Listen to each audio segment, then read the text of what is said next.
Had an interview with the host of the MS Gym podcast and HSCT advocate, Brooke Slick. HSCT is the stem cell procedure that halts multiple sclerosis progression, unlike other DMTs which only slow progression. Brooke is an author and a blogger who underwent the procedure 6 years ago, and we talked about the ins and outs of it all, but the video conferencing software only recorded me talking to her, not her talking to me. So I did what I could in After Effects to try to compensate for that. We talked for over a half hour and covered a lot of ground, so to make topics easier to find, I've noted the times at which they're discussed in the description below. So if you want to know something specific about HSCT, check out the notes and see what time we talked about it. Or just sit back and see where we go with it all, cause it went a little something like, what's going on, y'all? I'm here with the fabulous Brooke Slick. You know, we have done interviews before, and what's also special about her, other than her being a fabulous person, is that she has been a patient of HSCT, hematopoietic stem cell transplant for MS. Say that one more time. Oh, it's a mouthful. Yeah. Hematopoietic, which means of the blood. Okay. Derived from the blood, stem cells from the blood, stem cell transplant. Oh, hematopoietic, whatever. I'm not going to know how to name it. HSCT. HSCT. Yes. That's the jam. Okay. Yeah. So I wanted to have you here to talk about this because my neuro is like, look, there's like 3 stem cell options. 2 of them are just going to steal your money, and that's bunk. But the main one, the hematopoietic jam that you are have used, he's like, that's the real jam. So, that's correct. And you know, I've had patients with great success on it. I've also had patients not do so well on it from a health standpoint. So as I'm sort of, you know, going around and living my life, I just want to feel the best that I can. And be the best that I can. And so I'm like, this one thing that kind of works for people is not an option for me.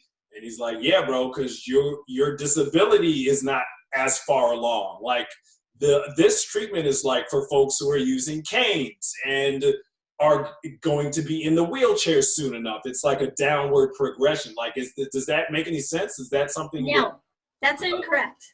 See?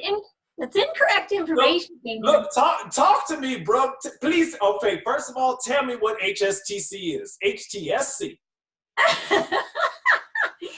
Hematopoietic stem cell transplant. Here's what they do. Okay. They stimulate your stem cells to overproduce, so they flow out into your bloodstream. Okay. Then they extract that overflow of stem cells and they freeze them in a bag. Okay. They then give you high-dose chemotherapy. High-dose chemotherapy is the operative component of HSCT. It's not the stem cells. Everybody, you know, they hear, ooh, stem cells, ooh. No. I'm sorry, excuse me. Can you do that rendition of stem cells one more time, please? Stem cells, ooh. That was awesome. Anyway, keep going. They help you to recover more quickly, but that's all. It's the chemotherapy that what it does, it wipes out, and yes, there's a way more technical term than that it wipes out, ablates your T and B cells. Okay. Wherein the MS activity resides. Okay. It resets them. What happens when you have so much chemotherapy and it takes your immune system so low that it resets. It's like somebody flips the light on and light off. Okay. When the light comes back on, your immune system has no memory of the MS.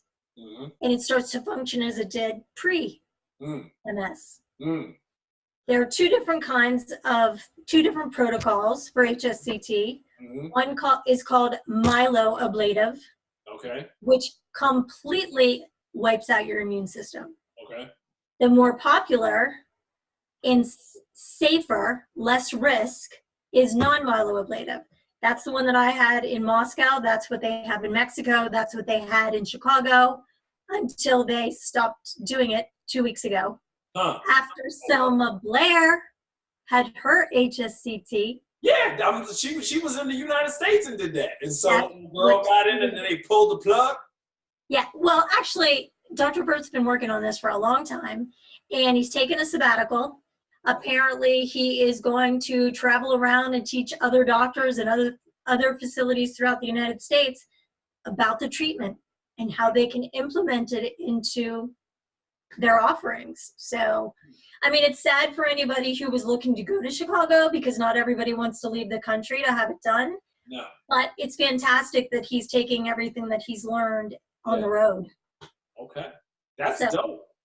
And I think it was, I don't know if it was strategic or not on his part that he had Selma Blair be one of his last patients who's finally, after all these years, going to use her platform to talk about it.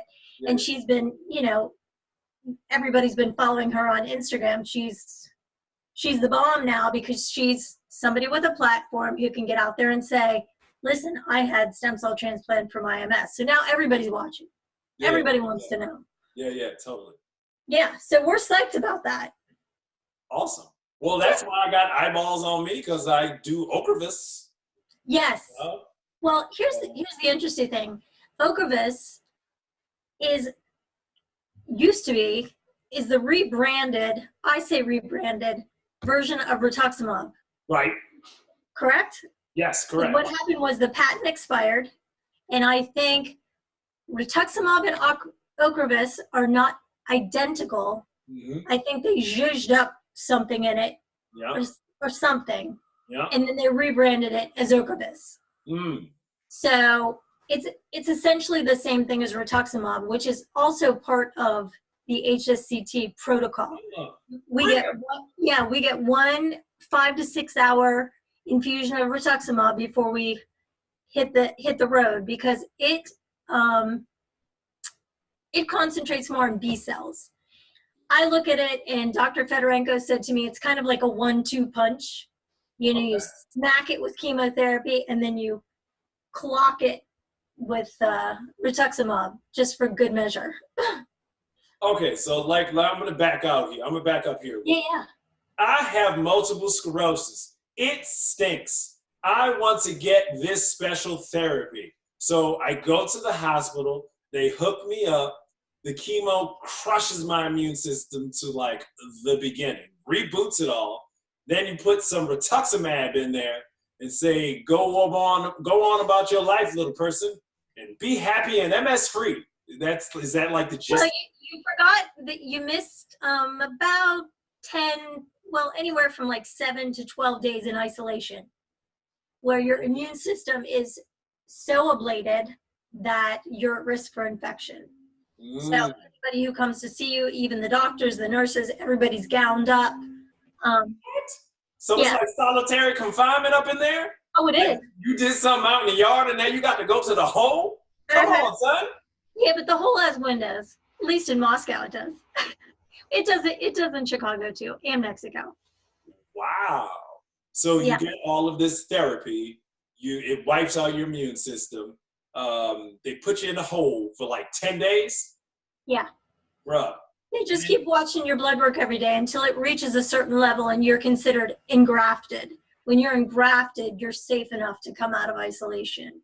Wow. You're still immunocompromised, but you're building, you're safer than you were 2 days before. So you're safer, but are you gonna like go on public transportation and like lick the seats? Like, what is this? No, you're gonna be very careful for a good 3 to 6 months. Some of us are careful for a year. Well, how long were you careful? I was pretty careful. Now, I wasn't freaky careful. Some people wear a mask for a year. Oh, wow. I didn't wear a mask after I got out of the hospital, unless some days when I would go to physical therapy, I knew that there was a patient there who was sick, so I would wear my mask. You can't put no mask behind that pretty face. I did, and I wore it on the airplane home as well. Oh, I yeah, did. absolutely. Thank God, because there was somebody really, really sick, like Mm. 3 rows over. Oh, wow. Every time I'm like, every time they coughed. But Wow. and I also another thing I did at PT was wear like surgical gloves, just because you're touching all this other equipment that, Right. I mean, you can only wipe off so many germs. There's always something somewhere. But that was really the only time. Like, I did not wear it in a grocery store. I did not wear it in a restaurant. Now, if you, let's say you go to this small, intimate restaurant that only seats 20 people and everybody's kind of on top of each other, that's a no-no. And certain foods, like, you don't want to eat from a salad bar. You don't want to eat red meat. You don't want things like that. Yo. Wow. Okay.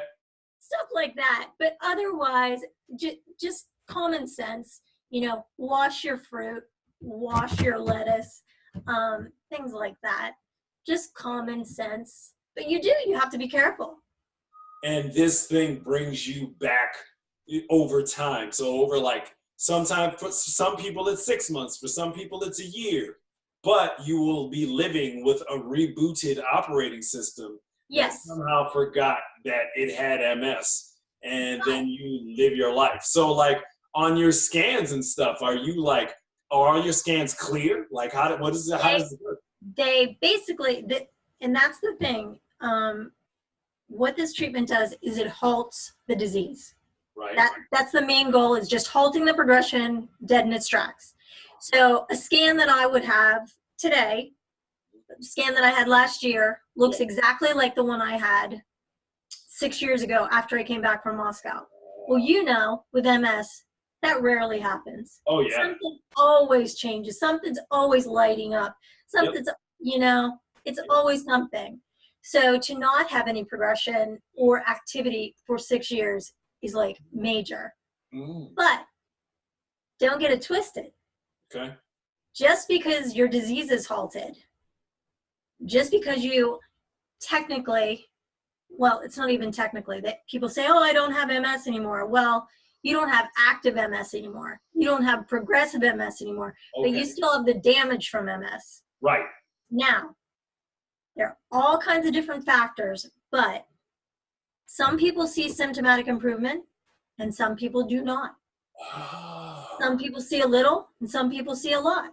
Right. Some people who haven't had the disease that long are the ones who are more likely to see symptomatic improvement. But that's not always the case either. I've seen people who were the same EDSS. Do you know what EDSS is? Hold on. It's the disability score, right? Yes, mobility score. What does it stand for? Ding, ding. See, okay, never mind. Look, I'm a professional. I know my stuff, okay? It's called the Kurtz. I know initially it was the Kurtz scale, but Kurtz, I think. But yeah. Anyway. Yeah, but that's good. People who were the same level as I was, which was a 6, which means you need unilateral, just one cane, unilateral assistance, that's a 6. I've seen them go in and they end up being a 3 or a 2, but not that many afterward. And not immediate. It's usually not immediate. It could be within months or sometimes within a month or 6 months, or that people see a lot of improvement. But people have seen improvement, including me, 3 years out. It just all depends. Wow. Yeah. So as long as you're satisfied, which I was, and that was the best gift that I gave to myself going in, is not hoping for symptomatic improvement, just hoping for the progression to be halted. Put the brakes on it, yeah. If you go in with hopes of nothing but symptomatic improvement, you're setting yourself up for a downward slide. Wow, see, this is kind of really why I wanted to speak to you about this, because there's a lot of newly diagnosed folks on the channel. And they've either, been going downhill for quite some time and didn't know what was going on, and now finally we know it's MS, but we're so far down. If we would have figured out it was MS a year ago, we could have done some other stuff, but now I'm here. Or Yeah. if you just got diagnosed and they're just getting over this and they're like, look, I just want to feel normal again because this is the pits. Right. The way that what I'm getting from you is that, look, you go to this hospital, they crush your defenses, they build you back up over, of a couple weeks in isolation, and then you go out in the world and do this. And for the most part, Yes. your disease, your symptoms could improve. Your symptoms could just be halted. Yes. Just like MS is different in everyone, the benefits of this treatment are going to be different in everyone. Every single person, exactly like MS, you put 10 people with MS in front of me, and if you go down the line, every single one of those people is going to have a different symptom. Yes. Some are going to have the same, but different degrees of that particular symptom, and recovery is exactly the same. Wow. And that's one of the hardest things for people considering it. They want to go on these groups, and I'm a 6.5, which is bilateral. Bilateral. I'm going to put a pin in that. So on the scale, it's from 0 to 10. Yes. And you move your way up, the more you are impacted by disability. And yes. So you go 5.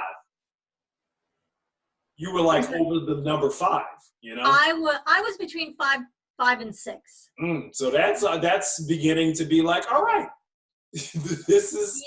Yeah, let's slow it down. Well, the thing is, for instance, in Moscow, they will not take anybody over 6.5. In Mexico, they will.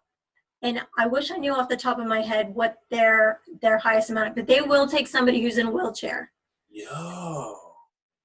And Chicago, when they were doing theirs, they were actually an official trial. So the criteria to get into that bad boy was much more strict, even though they did see some patients on a compassionate basis.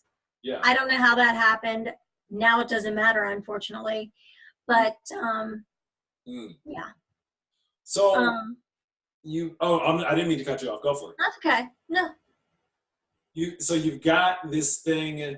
You get this treatment. It sort of puts it on pause. Yeah. And then you just continue living your life and really hope that you actually start having some improvement or whatever. Or best case scenario is that it's just frozen. Yes, and that's exactly the main goal, is to freeze it in time. Because you know how it is. Sometimes you can get on that downward slide. You're like, whoa, I'm totally happy with nothing getting worse than it is right now. Right? Just stop right now. Same. No, it's because another reason why I wanted to do this and get some more info about it from someone who's actually done it is magic bullet is not the phrase that I guess is the only English phrase that there is. They want something that's like, oh, you have MS? Well, here's this Wellbutrin and this other thing, and now you won't have MS anymore. Right. So even though this therapy has been touted as the gold standard in either halting it or having yourself kind of maybe sort of get better, it's still sort of like, look, bro, I just don't know what's gonna happen. Well, the thing is, any other drug, and I've taken a lot of them, they're all meant to slow the progression. It's all about slowing it. That's the difference. Okay. All the DMDs are about slowing. HSCT is about stopping it. Wow. Okay. And that's a big difference. Oh, absolutely. Absolutely. When you're going like this, am I going to do this? Am I not going to do this? Yeah. And as you mentioned earlier, there's a misconception often that, and even some neurologists will say to patients who approach them about it, oh, you're not bad enough yet. Yeah. Wait until you get worse. Yeah. Oh, we're all screaming. All us veterans are screaming at the top of our lungs, no! Don't listen. No, we so wish we could have done this when we were only a 1 on the EDSS, when we weren't using a cane, when we want to be you. Yeah. We want to have that chance. And some people have, and more people are jumping, making the leap. And I understand you want to just start taking the drugs, do what you're told, see how it goes. I may be fine. But MS, 90% of the time is a progressive disease. Mhm. That's just how it is. Mhm. And it sucks. Yeah, no, I want to get off this ride. I've wanted to get off this ride for years. It sucks. Yeah. And the dark cloud goes away. After HSCT, that dark cloud goes away. Really? I am not gonna say what I was gonna say because it'd be a little TMI. But I had my own dark cloud lifted today, as a matter of fact, as well, with going through diseases and trying this and trying that, and something that I was working with. I was taking it, and today is when I noticed, like, oh, I don't feel as terribly anymore, or just have terrible thoughts, or I think that dark cloud is gone, or at least for today. So that's cool. That's very, very cool. But you're saying, like, one of the things that you've noticed is, like, boom, that dark cloud is out of there, son. Yeah, you don't wake up every day thinking, okay, when my feet hit the floor, what's going to be gone today? Am I going to feel them both? Is one going to be dropping and one's not? Is my right hand going to be functioning? Am I going to be able to take that jar lid off the peanut butter jar? That kind of stuff. What I have is what I have, and I do have, lingering symptoms. Most of them are not as bad as they used to be. Okay. But I don't really care. I don't care. I don't care if I use a cane. I don't care. I don't care. Yeah. You're not going to keep me from shopping. Yeah, no, you're not continuing to fall down the hill. You was rolling, and then somebody put a board up under you, and this like, I got you. Wow. Okay. So, like, this is just one of these things that cuts it off right where you are. Whether or not you go up, that's who knows. But bottom line, this treatment is designed to stop that sucker in its tracks so it doesn't go any lower. That's correct.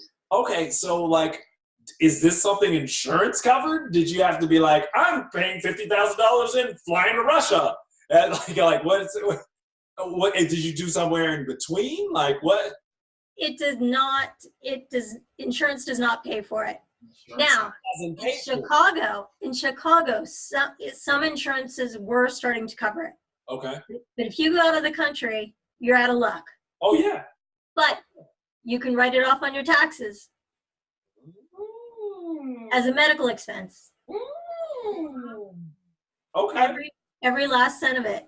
Oh, hell yeah, it is an expense, you guys. It's the most major medical expense. Hopefully. Yeah, I mean, that you don't get it all back, but you get, Wow. Okay. Yeah. Okay. And a lot of people fundraise for it. Okay. I fundraise for it. I was really, really lucky with the fundraising. Good. Really lucky. People sell their houses. People take out home equity loans. People, any mixed match. Some people are like hardcore, hit it out of the park, pay for the whole thing. Mm-hmm. I was like that, but not me myself. I had a group of people around me who. It's in the village. Oh, that's exactly what happened. Yeah. And I took that's another thing about the different facilities when you're choosing facilities. At the time, because it was early days, I think I was the 7th international patient and the 5th U.S. patient to go to Moscow. At the time, we didn't know exactly how much care I might need because we didn't have enough people to compare to. Yeah. So I took my 72-year-old mom with me. So we had to pay for her airfare and her visa and her passport and she stayed in a hotel for a month. Now, if you go to Mexico, they provide you with an apartment. You have your own apartment. You have transportation back and forth from the hospital. In Moscow, it's all inpatient. I am in the hospital the whole time. Okay. In Mexico, you need a caregiver. You have to take somebody with you to take care of you in the apartment. But it's a nice facility. You know, they have great communication between the hospital and the patients, and I've had friends go there myself.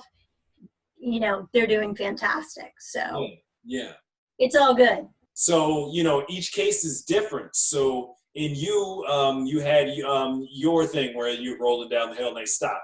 Have you known other people who have had the procedure and gotten better, gotten worse? Like, oh yeah, both. Wow. Both. Some people, and I have a few statistics for you. Okay. These are statistics from Moscow, but they're pretty much the same for at least for the non-myeloablative protocol, which is the most popular one. The success rates, and when I say success rates, I mean halting of the disease. We are not factoring in symptomatic improvement. So for relapsing remitting, the success rate is 85 to 95%. Wow. Yeah. Compare that to, say, the Tysabri I was on. I think the success rate of slowing the disease was maybe 60 to 65%. Bro. Which I remember thinking, wow, that's fantastic. Yeah. Okay. Look, it's like a test. If you brought home a 60 to 65, your parents gonna be like, you gotta study harder. No more TV for you. If you brought home a 90 to a 95, they'd be like, well, chip off the old block. You know what? Go outside and play. Oh, my child's a genius. So that's a really good rate of success. Yeah.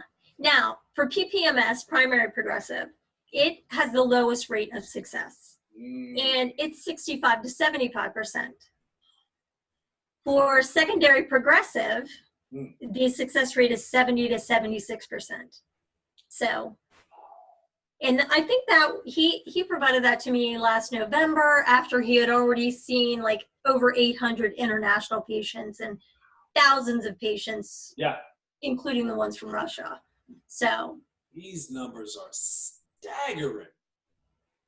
Just the amount, how you can quickly go from it's nobody and Brooke Slick flying to Moscow getting this done to thousands of people have flown to Moscow and Mexico and various other places to get this done. And here are the numbers, here are the data.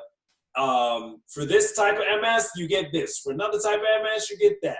So there's so many people with so many different, types of MS. Like, is there something that you'd be like, yo, are you on board with this? Like, gung-ho recommending this procedure to anybody with MS, or like what? Like, how do you manage this? How do you pay it forward, friend? I do recommend it for anybody who qualifies for it. For anybody who meets the criteria for whatever facility. Right. If they qualify, if they're accepted, absolutely 100%. You have absolutely nothing to lose. Wow. The mortality rate, because you got to talk about that. You can't just talk about all the happy, joy stuff. Yeah. The mortality rate is 0.3%. That's tiny. Yeah. And that's the thing. People might say, oh, that's so dangerous. Well, you know what? The people who say that are not like me. I don't know any of the MS drugs that I ever had. Whether it came in the mail or whatever, there was this little piece of paper that was all folded up. And when you open it up, it shows all the side effects and the mortality rate. Yeah. Well, trust me, they're just as scary as HSCT, but nobody ever looks at those. And the doctors don't normally point those out unless you ask. Yeah. So totally.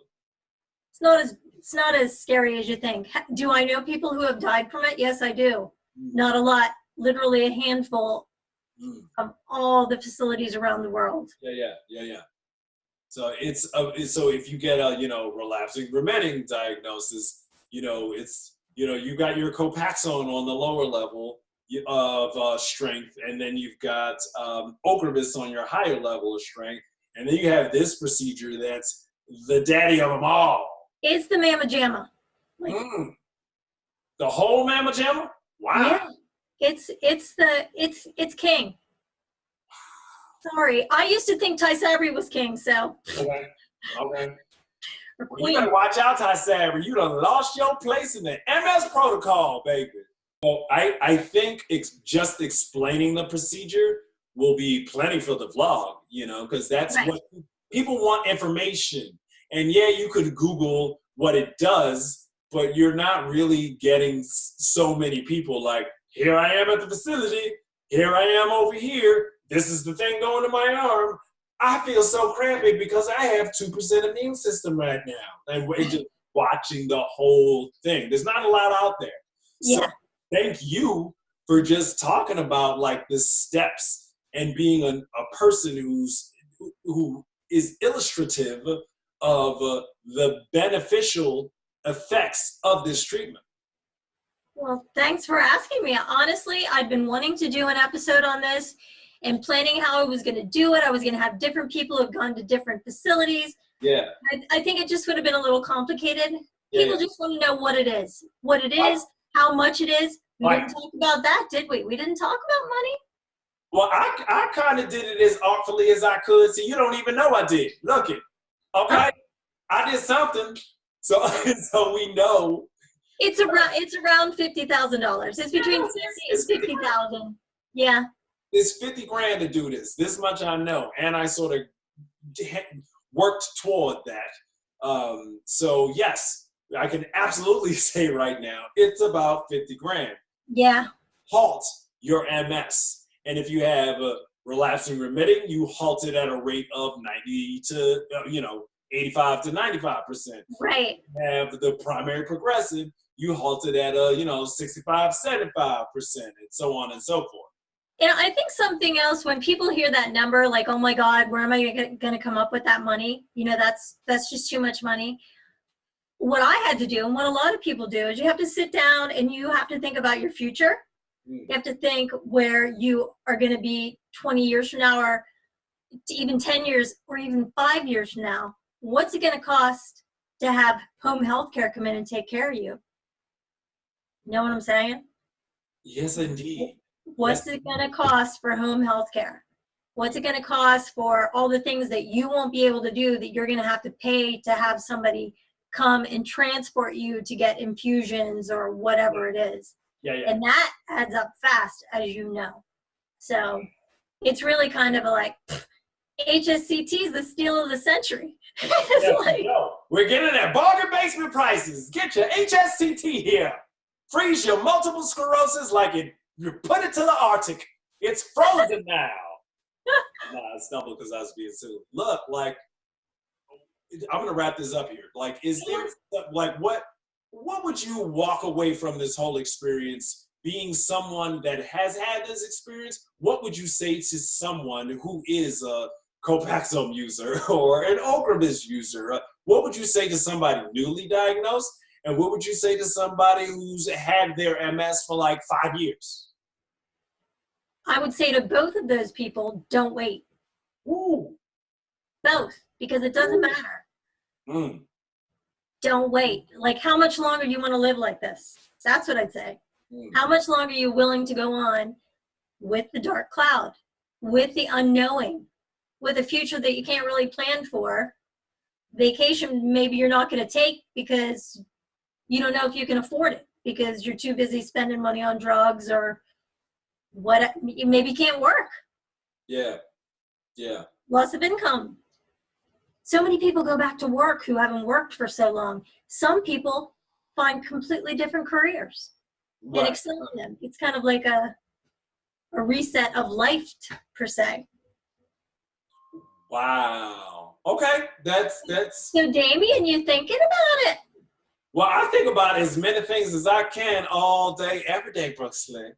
So there's so many there's options out here. Like you say, this sucks. So anything that will make it not suck is something that I'm interested in. And I'm like, oh, really? You don't say, please give me some more information about that.